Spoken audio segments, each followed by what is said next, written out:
आपण नको खेळ करणं आयुष्यात जमणार आहे आणि आमचे कार्यकर्ते करणार आहे. दादा शेवटी जातीचा आधार माणूस केव्हा घेतो?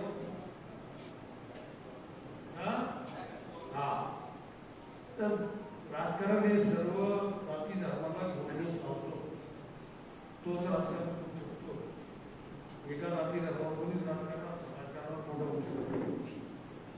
आणि म्हणून या ठिकाणी या देशाचे पंतप्रधान आदरणीय मोदी साहेबांनी जनकल्याणासाठी ज्या योजना राबवल्या तळागाळापर्यंत पोहोचवल्या आणि तुमच्या आमच्या माध्यमातून या 20 दिवसामध्ये आपल्याला फक्त त्याच्यावर फुटकार घालायची, घरोघरी जाऊन त्या लोकांना आठवण करून द्यायची.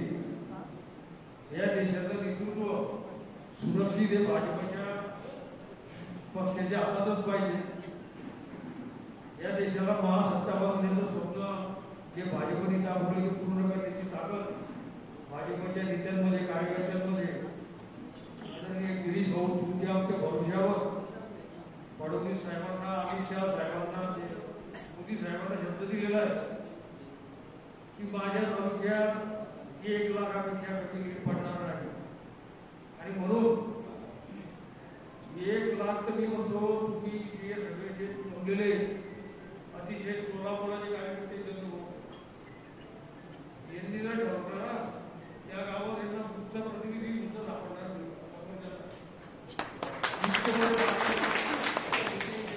आज असं घेण्याची कमी आहे, बिलवाडीची थोडी कमी आहे, याची कमी आहे, माल घेण्याची जवळपास कमी आहे. त्यामुळे 25 तारखेला चर्चा झाली की फॉर्म आपल्याला 2 मतदारसंघाचे 25 तारखेला भरायचे. 50,000 रावेर लोकसभा मतदारसंघाचे कार्यकर्ते आणि 50,000 जळगाव लोकसभा मतदारसंघाचे कार्यकर्ते, 1 लाख कार्यकर्ते जर दोघं खासदारांचे फॉर्म भरायला उपस्थित राहिले तर समोरच्यांचं काय होईल हे त्या विचाराची आणि उलटी करायला सुरुवात करून दिली. आपल्याला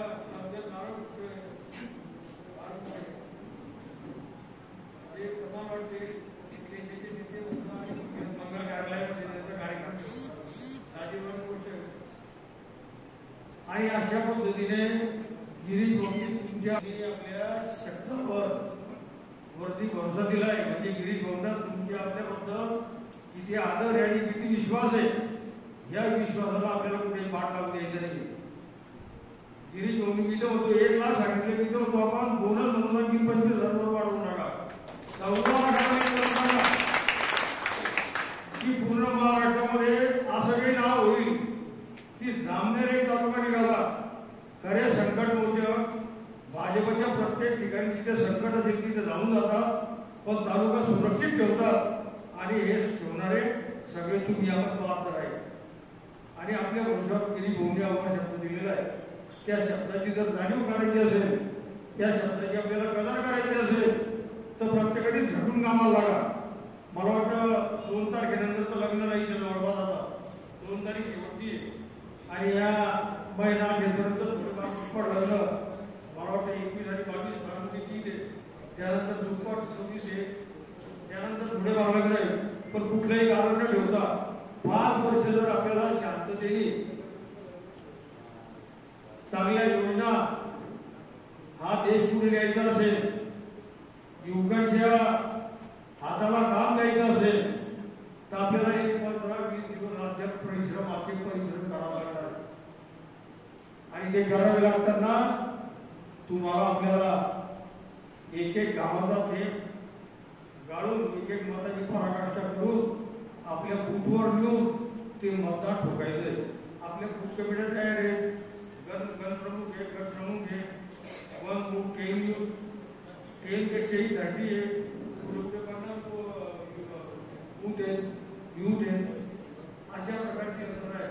समोरच्या लोक नाही आहे, पण तरी वेळेवर काय करतील हे सांगता येत नाही. का आम्ही राहू नका, निवडणूक कुठली सोपी नसते, समोरच्याला एवढा खर्चही समजू नका, नाही तर काय आपण तर निवडणूक राजावर रंग सारखी लढत गेले त्याच्यामुळे 5 वर्ष आपल्याला आरामात घालवायचे या देशाचं भवितव्य अजून मोदीजींच्या हाताने आपल्याला घडवून घ्यायचंय. त्यांनी या देशाचं नाव 148 देशांमध्ये नाव रोशन केलं. अजून बाकीच्या देशांमध्ये आपल्याला नाव रोशन करायचं. महासत्ता बनण्याचं स्वप्न आपण पाहतोय. 18 नंबरचा देश 3 नंबर 5 नंबरवर आणला. येणाऱ्या काळात आपल्याला 1 नंबरवर राहिले त्यांच्या नेतृत्वाखाली.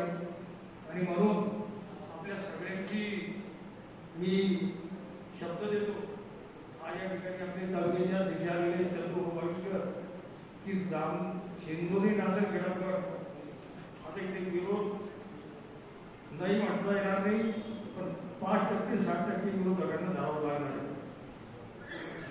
हा झालेल्या 80-85% मतदानामध्ये 75 ते 80% मतदान कमळावर भरपूर काम करायचंय. सगळ्या तालुक्याचं मतदान एकीकडे आणि शेंदुरी नाचन खेळागटाचं मतदान एकीकडे हे आपल्याला दाखवून द्यायचंय. आणि ही जबाबदारी तुमची आपली.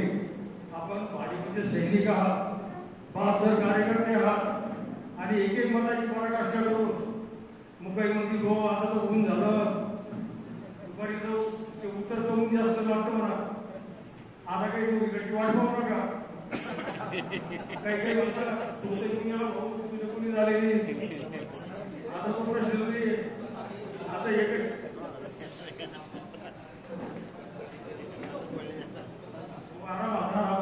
पहिले आपल्या घरातलं मतदान काढा, आपलं हक्काचं मतदान काढा. ज्या प्रमुखांवर जबाबदारी आहे आणि त्यांच्या हाताखाली जे यूथ आहे 30, 25, 20 त्यांच्यावर जे पालकांना घराची जबाबदारी ते मत झाल्याशिवाय यूथकडे येऊ मताची टक्केवारी एकदम राहिली पाहिजे. आणि मतदानाचा लीड सुद्धा जामनेर तालुक्याचा पूर्ण जिल्ह्यामध्ये महाराष्ट्रामध्ये 1 नंबर राहायला पाहिजे. त्यावेळेला उंची स्टार्ट केलेली आहे, पण अजून जर उंची कॉलर आपल्याला स्टार्ट करायची असेल तर ही चालून आलेली संधी आहे आणि संधी तुम्ही आपण कुठे वाया घालवू नका एवढंच या निमित्ताने सांगतो. आणि आपण एका अल्पशा सूचनेवर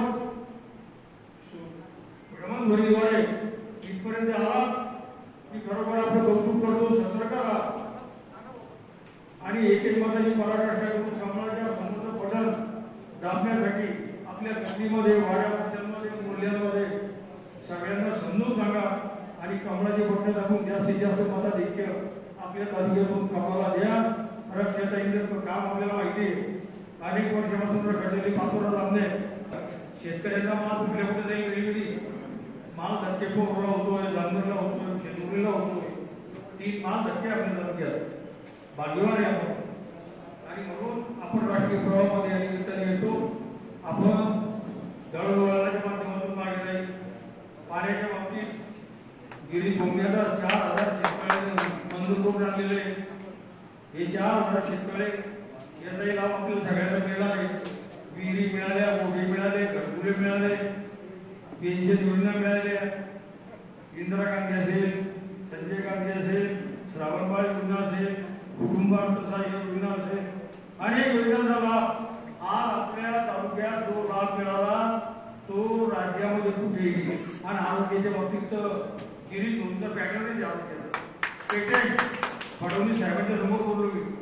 आरोग्याचा पेटेंट हा गिरीश भोंगचा आहे आणि गिरीश भोंगचा आदर्श घेऊन इतर आमदार खासदारांनी सुरुवात केलेली ही आपल्याला मानावंच लागेल. आणि एवढं मोठं काम पुण्याचं काम आहे आरोग्याचं. आपण जास्तीत जास्त संख्येने आपण आज जे आलेले त्यांनाही बोलवावं, त्यांनाही पुढच्या मिटिंगला आणावं. वेळोवेळी हस्ते निरोप येईल त्याच्या वेळेस आपण यावं. आपलं घरातलं काम समजून तुम्हाला आपल्याला एक काम पार पाडायचं आहे. आणि या मताधिक्याचा आकडा हा गिरीश भोंगनी तुमच्या आमच्या भरोश्यावर दिलेला आहे. ही जबाबदारी तुमची आपली जास्त आहे असं मी समजतो. धन्यवाद. जय हिंद, जय महाराष्ट्र.